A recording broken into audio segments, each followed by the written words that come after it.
ಒಟ್ಟೆ ಸಮಾಧಾನ ಅನ್ನೋದು ಇಲ್ಲ. ಇಲ್ಲಪ್ಪ ಇಲ್ಲ, ಎಲ್ಲಾರು ಒಂದೊಂದು ಹೊಡ್ಕೊಂಡೇ ಬರ್ತೀರಿ, ಎಲ್ಲಾರು ಒಂದೊಂದು ರೀತಿಯಿಂದ ಮಾಡ್ಕೊಟ್ಟೆ ಬರ್ಲಾಕ್ ಹತ್ತೀರಿ. ರಾಜನ ಮಹಿಮೆ ಐತ್ರಿ ಇಲ್ಲಿ ಸರ. ನಮ್ಮ ಅಮೌಷಿದ್ರ ಮಾರ್ಗದ ವತಿಯಿಂದ ತಮಗೊಂದು ಮಾತೈತಿ.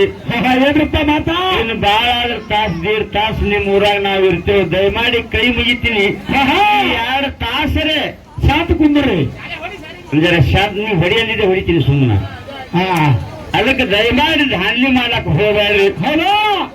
ಇನ್ನ ಈಗ ನಡೆದಂತ ವಿಚಾರದೊಳಗೆ ಹಿರಿಯರಾದಂತವ್ರು ಬೀರಣ್ಣವನ್ನ ಮಾತು ಹೇಳ್ತಾರೆ. ಏನ್ ಹೇಳ್ತಾರಪ್ಪ ಹಿರಿಯರ ಮಾತಾ? ನುಡಿದರೆ ಮುತ್ತಿನ ಆಡಲಂತಿರಬೇಕು, ನುಡಿದರೆ ಸ್ಫಟಿಕದ ಸಲಾಕಿ ಯಂತಿರಬೇಕು, ನುಡಿದರೆ ಮಾಣಿಕ್ಯದ ದೀಪ್ತಿ ಯಂತಿರಬೇಕು, ನುಡಿದರೆ ಲಿಂಗ ಮೆಚ್ಚ ಹೌದೌದು ಎನ್ನಬೇಕು, ನುಡಿಯೊಳಗಾಗಿ ನಡೆಯದಿದ್ದರೆ ಮೆಚ್ಚನ ಕೂಡಲ ಸಂಗಮ ದೇವ ಅಂತ ಹೇಳಿರು. ಯಾಕೆ ಹೇಳಿರ್ಪ ಮಾತಾ? ನಾವಾಡುವ ಮಾತು ಮಾಣಿಕ್ಯ ಆಗಿರ್ಬೇಕು, ನಾವಾಡುವ ಮಾತು ದೀಪ್ತಿ ಆಗಿರ್ಬೇಕು, ನಾವಾಡುವ ಮಾತು ಮುತ್ತಾಗಿರ್ಬೇಕು. ನಾವಾಡುವಂತ ಮಾತು ಕೇಳಿ ಗುಡಿ ಒಳಗೆ ಕೂತಂತ ತಾಯಿ ಕುಲು ಕುಲು ಕುಲು ನಗುತ್ತಿರಬೇಕು. ಅಕಸ್ಮಾತ್ ನಮ್ಮ ಮಾತಿನೊಳಗೆ ಏನಾದ್ರೂ ಫರಕ ಆಯ್ತುಪ್ಪ ಅಂದ್ರೆ ಏನಕ್ಕದಪ್ಪ? ಮನುಷ್ಯರಾಗಿ ಹುಟ್ಟಿ ಧರಣಿ ಬಂದಿದ್ದಕ್ಕೂ ಅರ್ಥ ಅಂತ ಹೇಳ್ಯಾರ. ಅದಕ್ಕೆ ನಾವು ಮನುಷ್ಯರಾಗಿ ನಾವು ನೀವುಗಳೆಲ್ಲರೂ ಹುಟ್ಟಿ ಧರಣಿಗೆ ಬಂದೇವಪ್ಪ ಅಂದ್ರೆ ಏನು ಮಾಡ್ಬೇಕಾಗ್ಯದಪ್ಪ? 100 ವರ್ಷ ಇದ್ರು ಬ್ಯಾರೆ ತಪ್ಪಿಲ್ಲ, 1000 ವರ್ಷ ಇದ್ರು ಸಾವು ತಪ್ಪಿಲ್ಲ. ತಪ್ಪಿಲ್ಲಪ್ಪ, ತಪ್ಪಿಲ್ಲ. ಈ ಹುಟ್ಟು ಮತ್ತು ಸಾವಿನ ನಡವಳಿಕೆಯ ಜಾಗದಲ್ಲ ಬದುಕು ಅನ್ನಂತದ್ದು. ಈ ಬದುಕಿನಲ್ಲಿ आना ये आया है, जा रहा है, जा रहा है। आना ये तुझको आया है, जाना है तुझको जा रहा है। आने जाने के बीच में क्यों रो रहा है ಅಂತ ಹೇಳ್ಯಾರ. ಇದು ಬಂಧದ ಜೀವ. ಒಂದಿಲ್ಲ ಒಂದಿನ ಹೊಂಟು ಹೋಗುವುದು ಖರೆ. ಈ ನಡವಳಿಕೆಯನ್ನು ಜಾಗ ಉಳಿದವಲ್ಲ, ಈ ಜಾಗದೊಳಗೆ ನಾವು ಒಳ್ಳೆ ಗುರುವಿನ ಕಟ್ಕೊಂಡು ಗುರುವಿನ ಕಾಲ ತುಳಿದ್ರ ಒಳ್ಳೆ ಗುರುವಿನ ಸಂಘ ಮಾಡಿ ಒಳ್ಳೆ ಗುರುವಿನ ಪಾದ ತೊಳೆದು ಆ ಗುರುವಿನ ಗುರುವಾದ ನಾವು ತಗೊಂಡೇವಪ್ಪ ಅಂದ್ರೆ ಏನಕ್ಕಲಿಪ್ಪ?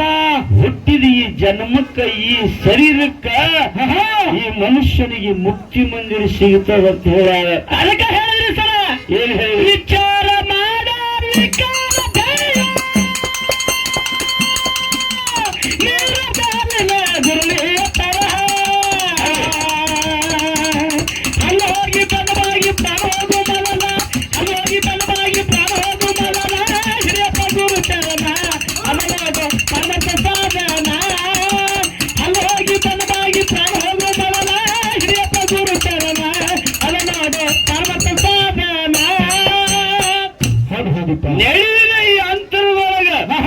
ನೆರಳಿನ ಈ ಅಂತರದೊಳಗ ನಾವು ಏನು ಗಳಿಸ್ಕೋಬೇಕಂತ ಮಾಡಿವಲ್ಲ ಅದನ್ನ ನಾವು ಗಳಿಸ್ಕೊಂಡೇವಪ್ಪ ಅಂದ್ರೆ ಏನಕ್ಕದಪ್ಪ? ನಮ್ಮ ಜನ್ಮಕ್ಕೆ ಸಾರ್ಥಕದ. ಅದಕ್ಕಲ್ಲೇ ಹೇಳಿದ್ರು ಶಶಿ, ಏನಪ್ಪ?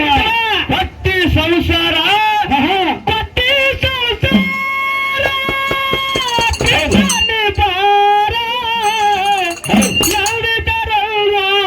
ದಿನ ಹೋಗೋದು ನಿರ್ಧಾರ, ಹೋಗೋದು ನಿರ್ಧಾರ. ಕಟ್ಟಿ ಸಂಸಾರ ಕಟ್ಟಲೆ ಬಾರ, ಕಟ್ಟಿ ಸಂಸಾರ ಇತ್ತಲೆ ಬಾರ, ಎಲ್ಲಿದ್ದಾರವರು ದಿನ ಹೋಗೋದು ನಿರ್ಧಾರ, ಎಲ್ಲಿದ್ದಾರವರು ದಿನ ಹೋಗೋದು ನಿರ್ಧಾರ. ಮಾಯಾ ಪ್ರಪಂಚದ ಸಂಸಾರ ಇದು, ಸಂಸಾರ ಇದು. ಇದರ ಮಾಯಿಗೆ ಬಿದ್ದು ನಾವು ನಾಯಾಗಿ ಹೊಂಟಿದ್ದೇವೆ ಖರೆ. ಹೊಟ್ಟಿ ಸಂಸಾರ ಇದು ಬಿಟ್ಟು ಬಾ, ಒಂದಿಲ್ಲ ಒಂದು ದಿನ ಹೋಗುದು ನಮಗ ಖಂಡಿತ ಇದು ಫಿಕ್ಸ್ ಅಂತ ಹೇಳ್ತಾರೆ ಹಿರಿಯರು. ಅದಕ್ಕೆ ಇವತ್ತಿನ ದಿನ ನಾವುಗಳೆಲ್ಲರೂ ಇಲ್ಲಿ ಬಂದಿದ್ದೇವೆ. ಬಂದೇವಪ್ಪ ಅಂದ್ರೆ ನೀವುಗಳು ಕೂಡಿರಿ ದೈವ. ನಾವು ನೀವು ಕೂಡಿ ಮಹಾಲಕ್ಷ್ಮಿ ತಾಯಿಯ ಪಾಲಕ್ಕೆ ಬಿದ್ದೇವೆ ಅಂದ್ರೆ ನಮ್ಮ ಕರ್ಮ ನಶಿಸಿ ಹೋಗ್ತಾನ. ಮಾಡಿದಂತ ಪಾಪಗಳು ಹೊಂಟು ಹೋಗುತ್ತಾವೆ ಇಲ್ಲಿ ಕಂದ್ರೆ ನಾವು ಮಾಡಿದಂತ ಕರ್ಮ ಏನಕ್ಕಪ್ಪ ಬಂದು ಬಿಡಂಗಿಲ್ಲ. ಏನಂತ ಹೇಳ ಮೊದಲನ್ನು ಮುಟ್ಟೆ ಏನಂತ ಹೇಳ್ತಾರಪ್ಪ?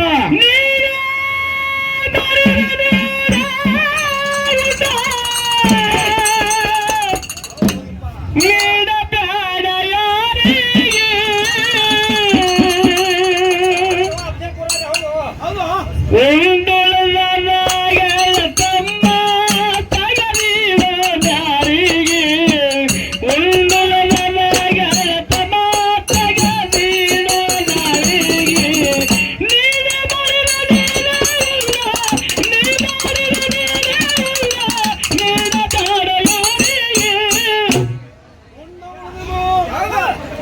ಉಂಡುಳದಾಗ ತಮ್ಮ ತಗದೀರೋ ನಾರಿಗೆ ಉಂಡುಳದಾಗ ತಮ್ಮ ತಗದೀರೋ ನಾರಿಗೆ.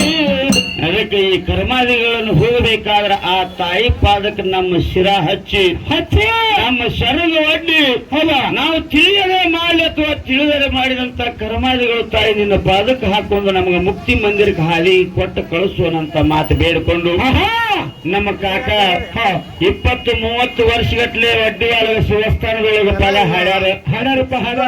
ಅವರು ಕೂಡ ಸ್ವಲ್ಪ ಅಚ್ಚಿ ಕಡೆ ಅವ್ರಿಗೆ ಕೇಳಿದ್ರು, ನನ್ನ ಸಂದ ಮುಗಿದಿತ್ತು. ನನಗೂ ಒಂದು ವಿಷಯ ಕೇಳ್ಯಾರ. ಅವ್ರು ಏನ್ ಕೇಳ್ಯಾರಪ್ಪ ನಿಮಗ? ನನ್ನ ಮಗಳು ಬಸ್ನೇ ಸಂದಿನೊಳಗ ಬಂದು ಕೊಂತಾಳೆ ಬೌಲಾದಿ ಕೊಂತೇವನು ಪದ ಹಾಡಿದ್ದಕ್ಕೆ ಅವ್ರೊಂದು ಮಾತು ಕೇಳಿದ್ರು ನನಗೆ. ಏನ್ ಕೇಳ್ಯಾರಪ್ಪ? ಆ ಅಚ್ಚಿ ಕಡೆ ಮ್ಯಾಲಿನವ್ರಲ್ಲ ಒಂದು ನೀ ಹೇಳ್ರಿ ಅಮೋಷಿತನ ಮಾರ್ಗದವ್ರ ಕೊಂತೇವನ ತಾಯಿ ತಂದಿ ಹೆಂಗ ಬೆಳೆದ್ರು ಹೌದಂತ ಹೇಳ್ರಿ ಕೇಳ್ಯಾರ ಅವರು. ನೀ ಕೇಳಿದಂತ ವಿಚಾರ ಹೆಂಗ್ರಿಪ್ಪ ಅದು? ಬಬಲಾದಿ ಗೌಡ್ರು ಸಿದ್ದಗೌಡ ಮತ್ತು ಸಿದ್ದಬಾಯಿ ಗಂಡ ಹೆಂಡ್ರು ಭಗವಂತ ಸಿರಿ ಸಂಪತ್ತು ಎಲ್ಲ ಕೊಟ್ಟಿದ್ದ ಖರೆ ಮಕ್ಕಳು ಮಾತ್ರ ಕೊಟ್ಟಿದ್ರಿಪ್ಪ, ಇದ್ದಿದ್ದಿಲ್ಲ. ಬೋರ ಭಾಗ್ಯದವ್ರು ರಗಡಿತ್ತು, ಆಸ್ತಿ ಅಂತಸ್ತಿತ್ತು, ಮನುಷ್ಯನೊಳಗೆ ಬಂಜಿತನ ಅಂತ ಕಟ್ಟಿತ್ತು. ದೂರದ ಊರಿನವರು ಬಂದು ಒಂದು ಮಾತು ಹೇಳ್ತಾರೆ. ಏನ್ ಹೇಳ್ತಾರಪ್ಪ? ಗೌಡ ಬೇಡಿದವರಿಗೆ ಬೇಡಿದ್ದನ್ನು ಕೊಡುವಂತ ಅಧಿಕಾರಿ ಗುಡ್ಡದೊಳಗೆ ಅಮೋಘ ಸಿದ್ದಪ್ಪ ಕೂತಾನ, ನೀವು ಅಲ್ಲಿಗೆ ಹೋಗಿ ಬಂದ್ರಂದ್ರೆ ನಿಮ್ಗೆ ಮಕ್ಕಳ ಪ್ರಾಪ್ತಿ ಅಕ್ಕವು ಅಂತ ಹೇಳ್ತಾರ. ಅವಾಗ ಗೌಡ ಗೌಡ್ತಿ ಕೂಡಿ ಏನ್ ಮಾಡ್ತಾರಪ್ಪ?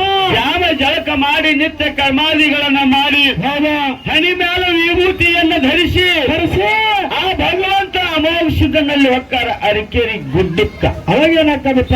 ಅಲ್ಲಿ ಹೋಗಿ ಭಯ ಭಕ್ತಿಯಿಂದ ಅಪ್ಪ ಅಮೋಘ ಸಿದ್ದನ ಪಾದಕ್ಕೆ ಶರವಡ್ಡಿ ಗೌಡ್ತಿ ಅಪ್ಪ ರೊಕ್ಕ ರೂಪಾಯಿ ಆಸ್ತಿ ಸಿರಿ ಸಂಪತ್ತು ಎಲ್ಲ ಕೊಟ್ಟಿದ ಖರೆ ಈ ಬಂದಿ ಅನ್ನುವಂತ ಪಟ್ಟ ನನಗೆ ದೂರ ಆಗಿಲ್ಲ ಭಗವಂತ. ಇಟ್ಟು ಐಶ್ವರ್ಯ ತಗೊಂಡು ಮಾಡ್ಲಿ ನಾನು. ಹೌದಪ್ಪ. ಅವಾಗೇನು ಹೇಳ್ತಾರಪ್ಪ ಅಮೋಘ ಸಿದ್ದ ಮತ್ತೆ? ಅವಾಗ ಅಮೋಘ ಸಿದ್ದಪ್ಪ ಇವರ ಭಕ್ತಿಗೆ ಮೆಚ್ಚಿ ಏನ್ ಮಾಡ್ತಾನ? ಹೆಣ್ಣು ಮಗಳು ಹುಟ್ಟಾಳ ಗೌಡ, ನಿನಗೆ ಮಕ್ಕಳನ್ನ ಕೊಡ್ತೀನಿ ಕರೆ. ಹೆಣ್ಣು ಮಗಳು ಮೊಟ್ಟ ಮೊದಲಿಗೆ ಹುಟ್ಟುತ್ತಾಳ. ಹುಟ್ಟಿದ ಹೆಣ್ಣು ಮಗಳನ್ನ ನನ್ನ ಮನೆಗೆ ಸ್ವಸಿಯಾಗಿ ಕಳಿಸಬೇಕು ಅಂತ ಹೇಳಿ ಸಿದ್ದಗೌಡ ಮಾತು ಹೇಳ್ತಾನೆ. ಯಾರು? ಅಮೋಘ ಸಿದ್ದಪ್ಪ ಮುತ್ಯ. ಆಯ್ತು, ನಾನು ಬಂಜ ಪಟ್ಟ ಆದ್ರೆ ಸಾಕು ಮುತ್ಯ ಅಂತ ವಚನ ಕೊಟ್ಟು ಬರ್ತಾರ. ವರ್ಷ ತುಂಬುದ್ರೊಳಗಾಗಿ ಅಮೋಘ ಸಿದ್ದನ ಕೃಪಾ ಆಶೀರ್ವಾದದಿಂದ ಹೆಣ್ಣು ಮಗಳು ಹುಟ್ಟಿ ಬರ್ತಾಳ. ಹೆಣ್ಣು ಮಗಳು ಹುಟ್ಟಿ ಬರ್ತಾಳ. ಆಕಿನ ಹೆಸರೇ ಕೊಂತೆವ್ವ ಅಂತ ಹೇಳ್ತಾರೆ. ಹೆಸರು ಇಡ್ತಾರೆ. ಕೊಂತೆವ್ವ ಅಂತ ಹೆಸರು ಇಡ್ತಾರೆ. ಕೊಂತೆವ್ವ ಬೆಳಿತಾಳ ತವ್ರ ಮನಿ ಒಳಗ. ವಿದ್ಯಾ ಬುದ್ಧಿ ಕಲಿಸಬೇಕಂತೇಳಿ ಪಾರ್ ಮಾಡ್ತಾ ಪ್ರಪಂಚ ಅರಿಯಬೇಕು ನನ್ನ ಮಗಳ ಅಂತ ಹೇಳಿ ದೇವಾಸ ಋಷಿ ಮುನಿ ಬಲ್ಲಿ ವಿದ್ಯಾ ಬುದ್ಧಿಗೆ ಕೊಟ್ಟು ಕಳಿಸ್ತಾಳ. ಪ್ರಪಂಚ ಅಂದ್ರೆ ಏನು, ಪಾರ್ ಮಾರ್ತ ಅಂದ್ರೆ ಏನು, ಇದು ಎಲ್ಲ ತಿಳಿದು ಇದು ಎಲ್ಲ ಕಲ್ತು ಕೊಂತು ಬಾಯಿ ತವ್ರ ಮನಿ ಅಂದ್ರೆ ತಾಯಿ ತಂದಿ ಮನಿಗೆ ಬಂದು ಬಿಡ್ತಾಳ. ಮಾತು ಕೊಟ್ಟ ಪ್ರಕಾರ ಏನ್ ಮಾಡ್ತಾರ? ಯಾರಿಗೆ?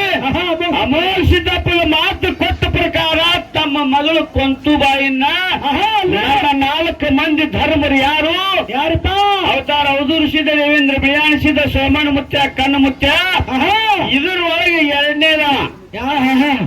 ಎರಡನೇದ ಬಿಯಾಣಿಸಿದ್ದಿಗೆ ಕೊಟ್ಟು ಕೊಂತು ಬಾಯಿನ ಲಗ್ನ ಮಾಡ್ಯಾರ. ಕಾಕ ನೀ ಕೇಳಿದ್ದು ಹೆಂಗಲ್ಲ?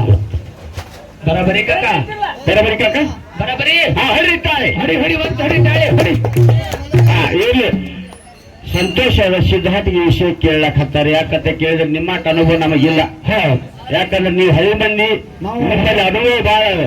ಅದಕ್ಕೆ ನೀವು ಶಾಂತ ರೀತಿಯಿಂದ ನಮಗೆ ಇದು ಕೇಳ್ರಿ, ನಿಮಗೇನು ಬೇಡ ಹಂಗಿಲ್ಲ. ಭಗವಂತ ನಿಮ್ಮ ಕೃಪಾಶೀರ್ವಾದ ಶಾಂತ. ಒಟ್ಟ ಶಾಂತ ಕುಂದ್ರಿ. ಪ್ರಕಾರ 4 ನುಡಿ ಸತ್ಯ ಸುಂದರವಂತ ಚಾಲ ಹಾಡಿ ನಾಳೆಗೆ ಪಾಳೆ ಕೊಡ್ರಿ.